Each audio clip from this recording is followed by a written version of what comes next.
the same oxygen, sharing the same space, and creating more and more greenhouse gases.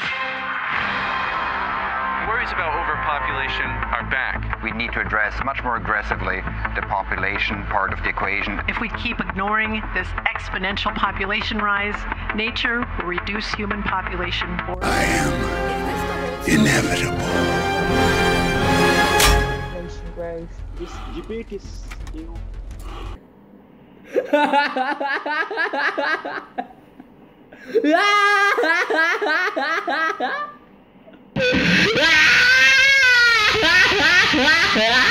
Halo guys, balik lagi di channel ini. Overpopulasi emang bukan hal yang populer di Indonesia, tapi memang hal ini bakal mempengaruhi sedikit banyaknya kehidupan kita ke depannya. Gimana krisis pangan, krisis lahan untuk pertanian, dan bagaimana perebutan tanah pertanian dan tanah buat dibuat rumah gitu.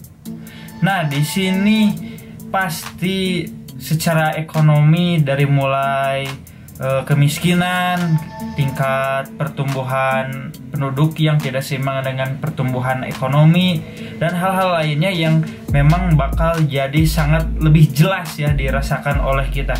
Cuma kebetulan di Indonesia memang kebanyakan masyarakat nggak paham dan mungkin kurang orang-orang populer yang mempopulerkan isu ini.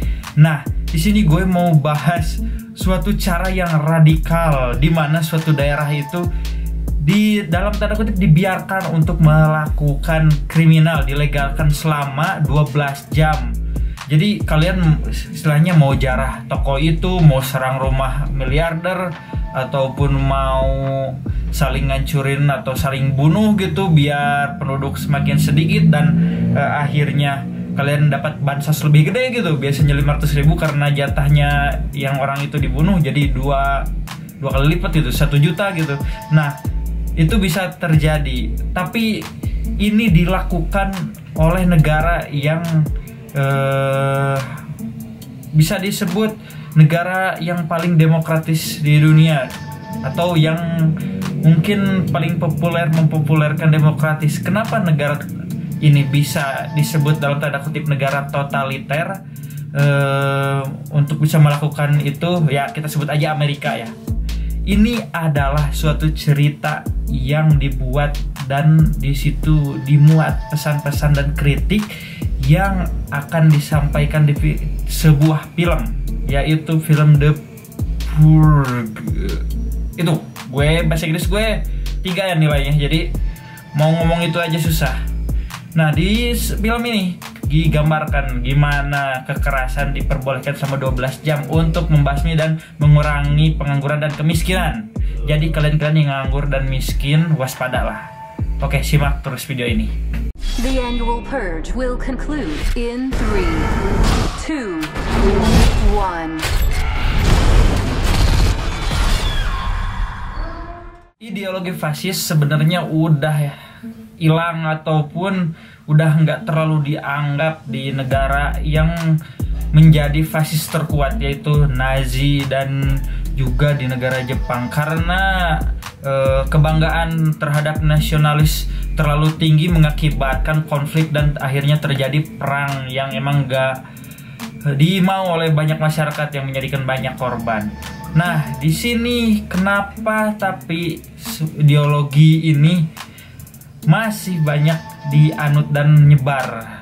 Gimana gambarannya itu sebelum periodenya Joe Biden di Amerika, yaitu Donald Trump, dia bisa naik, dia bisa berperilaku dan menyebarkan paham supremasi gitu, kulit putih, ataupun Amerika Great Again, dan itu laris di masyarakat dunia. Padahal ideologi fasis sudah lama berlalu dan banyak sekali orang-orang yang trauma, termasuk juga di Indonesia, di mana para pejabat juga menjual kata nasionalisme untuk bisa meraup kepentingan mereka, yaitu mendapatkan suara dari kita masyarakat untuk bisa menjabat gitu, jadi penjabat. Nah, kenapa sih hal ini bisa terjadi? Itu kayaknya harus lebih mendalam, nanti gue bahas di video lainnya untuk bisa memahami kenapa orang begitu. Nah, tapi di sini isu ini sangat digoreng gitu di dunia zaman sekarang, dan itu masih worth it untuk bisa, bahkan di negara sekelas Amerika yang keterbukaannya tinggi, yang demokrasinya tinggi, istilahnya fasis ini masih bisa di eksploitasi gitu, masih bisa mendapatkan empati dari masyarakat atau partisipasi dari masyarakat untuk bisa menganutnya. Nah, di film ini digambarkan gimana kalau kebanggaan atau superioritasan ini dieksploitasi berlebih, di mana suatu partai yang namanya The New Founding Father of America. Jadi mereka kayaknya partainya itu gambarannya kayak konservatif gitu, lebih ke kayak Republika di partai Amerika itu yang sekarang ya, yang partainya Donald Trump. Mereka mengeksploitasi, mengkampanyekan anti imigran dan juga jangan pro terhadap masyarakat miskin gitu. Nah, di situ akhirnya mereka bisa menjabat, dan yang lebih gilanya lagi, mereka bekerja sama dengan seorang sosiolog ya, bagaimana cara menangani kemiskinan dan juga kekerasan di Staten Island dan di New York City ya, atau Amerika secara keseluruhan itu. Jadi mereka menggunakan cara yang radikal, yaitu mereka melegalkan suatu tindak kejahatan. Jadi saat kalian melakukan kejahatan, tidak akan ada polisi, tidak akan ada ambulan, tidak akan ada tenaga kesehatan. Kalian dibebaskan selama 12 jam melakukan penjarahan, pembunuhan, dan lain-lainnya. Nah, di film itu juga diceritain gimana latar belakang aturan ini dibentuk, karena partai itu NFFA ya, NFFA itu ingin menangani kasus overload atau disebutnya overpopulasi. Nah, ini balik lagi ke bahasan ke awal, gimana terlalu banyak penduduk gitu, terlalu padat penduduk yang diakibatkan imigran ya di Amerika, karena Amerika dianggap negara maju, dan juga angka kelahiran yang terlalu tinggi. Nah, di situ digambarkan pemerintah ingin melakukan hal yang secara radikal bisa dianggap legal, tapi secara undang-undang gitu. Jadi akhirnya mereka mengamandemen undang-undang dasar mereka, terus mereka melakukan suatu aturan itu. Sebenarnya awalnya mereka melakukan itu adalah latar belakangnya, jadi kayak ingin menarik turis juga untuk bisa ikut juga gitu, jadi kriminal gitu di sana, untuk selama 12 jam menjadi kriminal di kota Staten Island itu. Dan juga mereka sebenarnya ini lebih ke kayak konspirasi internal. Nah, ini yang serunya itu konspirasi, karena konten di Indonesia pasti konspirasi itu yang laku.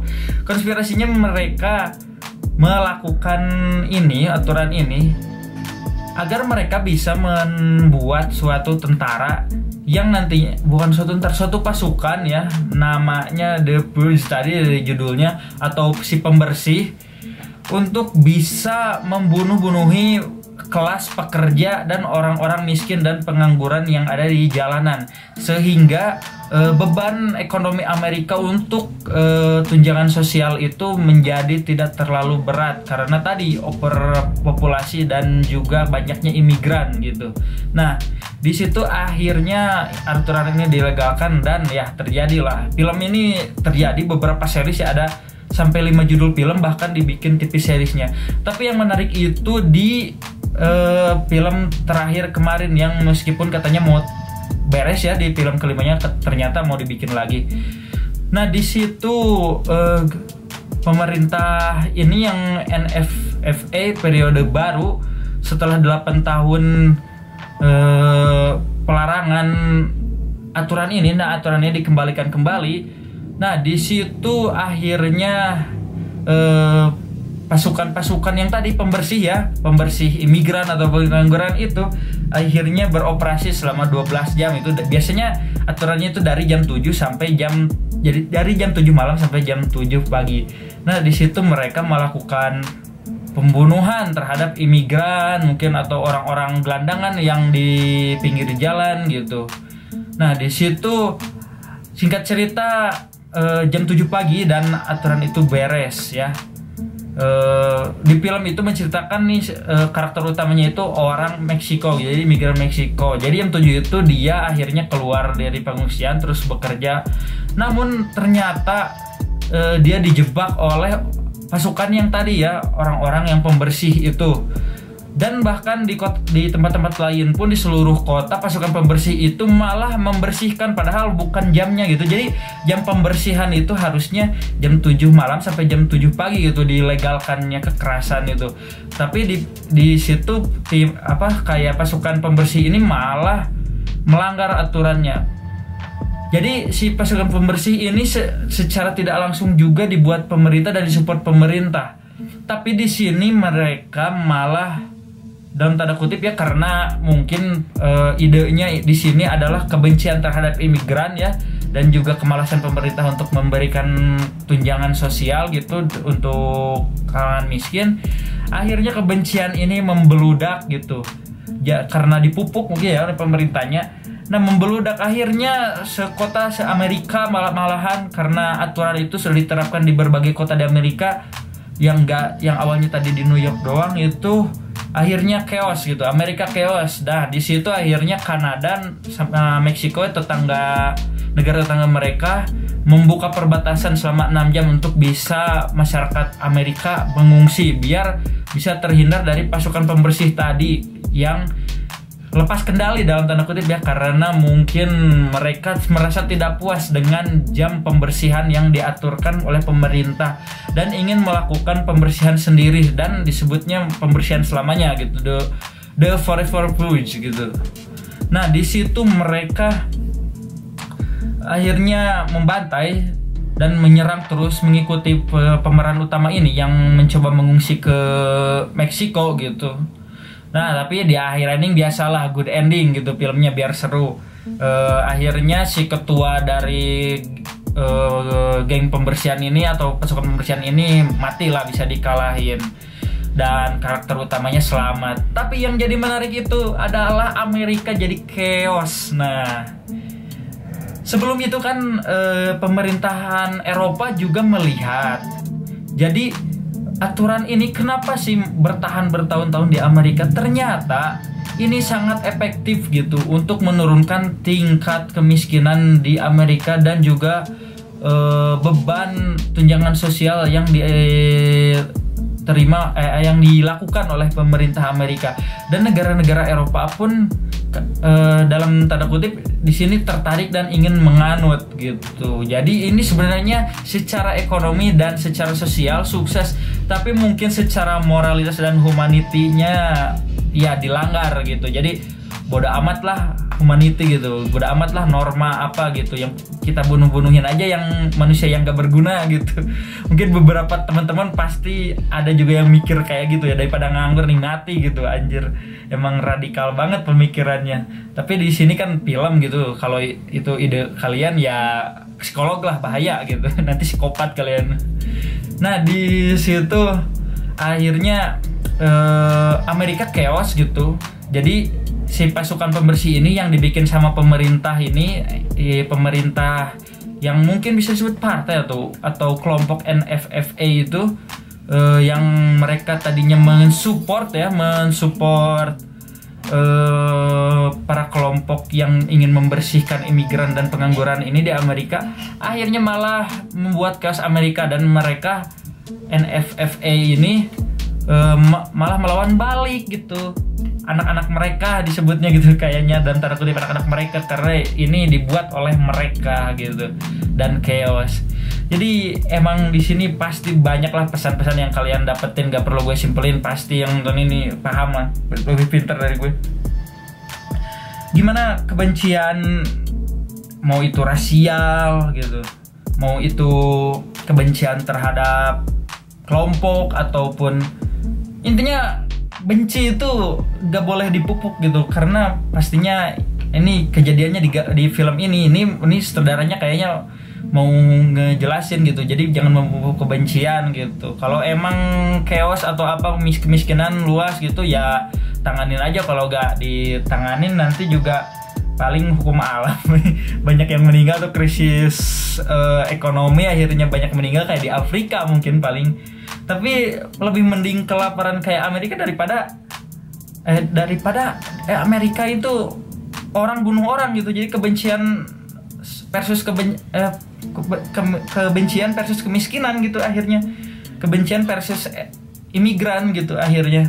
Emang serem banget gitu. Dan ini sebenarnya realita di dunia sekarang itu udah ke situ sebenarnya.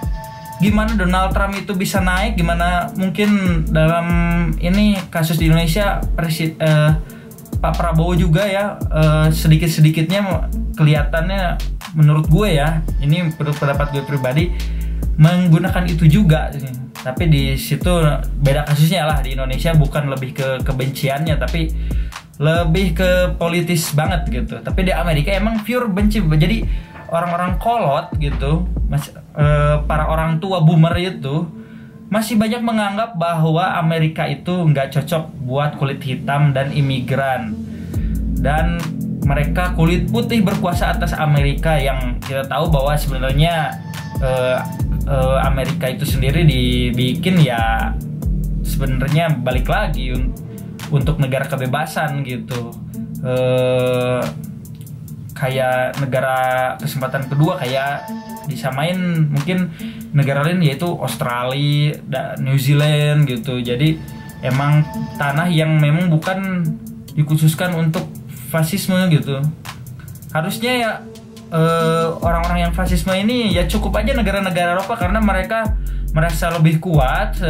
Berabad-abad yang lalu mereka saling berperang, berperebutkan wilayah gitu, sampai perang dunia ke-1 di pusatnya di Eropa gitu. Amerika ini jangan ya emang banyak pengaruhnya sebenarnya, bukan jangan-jangan ya, emang banyak pengaruhnya gitu dari orang-orang Eropa, karena mayoritas sebenarnya orang-orang Eropa juga yang tinggal di Amerika, karena pengungsi Eropa yang ngungsi di tahun Perang Dunia yang dulu, Perang Dunia 1 dan 2 gitu. Dimana gambarannya juga kayak premannya pasti orang Itali gitu. Kriminal atau orang-orang suruhannya orang Itali pasti orang Irlandia gitu kalau di film-film gitu, kayak Don Carletto atau Don gitu kan. Campreto gitu. Barreto gitu. Kalau di Sunda mah Barreto baheula gitu. Beda kan kata-katanya. Kalau di Italia kan pasti Barreto keren gitu. Apalagi di film-film Hollywood. Nah, jadi sekarang juga kan untungnya memang di film-film ataupun di karya-karya seni yang populer juga banyak sekali hal yang mengkontra itu, dari mulai karakter kulit hitam dan sebagainya gitu. Tapi kadang juga terasa lebay dan tidak pada porsinya. Tapi ini hal yang patut diapresiasi, dan jangan sampai kejadian kayak Donald Trump itu kejadian. Karena di Indonesia sendiri pasti banyak orang yang gak suka sama Donald Trump, karena memang itu tadi gitu, menjual kebencian untuk bisa mendapatkan kekuasaan gitu, yang akhirnya pas berkuasa pun kayak di film ini gitu, memupuk kebencian gitu. Akhirnya kebencian itu malah merusak negara tersebut gitu, dan orang yang dibenci pun selamat gitu, dan orang-orang yang dipengaruhi kebencian itu malah kacau gitu, chaos, dan ketuanya pun meninggal di film ini. Emang penggambaran yang realis ya, tapi untuk sebuah film sih kayaknya masih ada beberapa hal yang janggal juga. Kenapa si ketua pembersih ini harus mengejar orang yang imigran tersebut padahal gak punya pengaruh? Kenapa mereka gak mengkudeta gitu negaranya Amerika gitu, biar pembersihannya bisa lebih secara sistematis gitu, pakai polisi atau tentara atau dan lainnya gitu. Padahal mereka bisa bikin chaos satu Amerika gitu. Nah, tapi itu pasti nanti beda lagi ceritanya, sutradaranya juga harus beda. Oke teman-teman, kayaknya videonya kepanjangan karena gue juga nggak fokus ke satu inti itu filmnya, tapi lebih ke dengan ngangkat isu-isu yang ada di film itu. Oke, kasih jejak teman-teman, mau like, comment, subscribe atau apapun itu. Nah, biar traffic di video ini jalan, di channel ini jalan, biar ada yang nonton. Oke, teman-teman, makasih semua yang udah mantengin. Bye-bye.